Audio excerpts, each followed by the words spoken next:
নমস্কার, শুভ ২৫শে বৈশাখ। আজকে আমার নিবেদন থাকবে কবিগুরু রবীন্দ্রনাথ ঠাকুরের মনে পড়ে।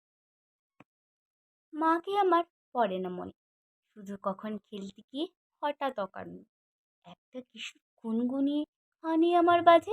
মায়ের কথা মেলাই যেন আমার খেলার মাঝে। মা বুঝি গান গাই তো আমার দোলনা ঠেলে ঠেলে। মা গিয়েছে যেতে যেতে গান টিকেছে। মাকে আমার পড়ে না মনে, শুধু যখন আশ্বিনীতে ভোরের সিঁড়ি বনে শিশির ভেজা হাওয়া পেয়ে ফুলের গন্ধ আসে, তখন কেন মায়ের কথা আমার মনে ভাসে। কবে বুঝি আনতো মাসি ফুলের সাজি বই, পুজোর গন্ধ আসে যে তাই মায়ের গন্ধ হয়ে। মাকে আমার পড়ে না মনে, শুধু যখন বসে গিয়ে শোবার ঘরের কোণে জানলা থেকে তাকায় দূরে নীল আকাশের দিকে। মনে হয় মা আমার পানে চাইছে অনিমিখে, কোলের পরে ধরে কবে দেখতো আমায় চেয়ে।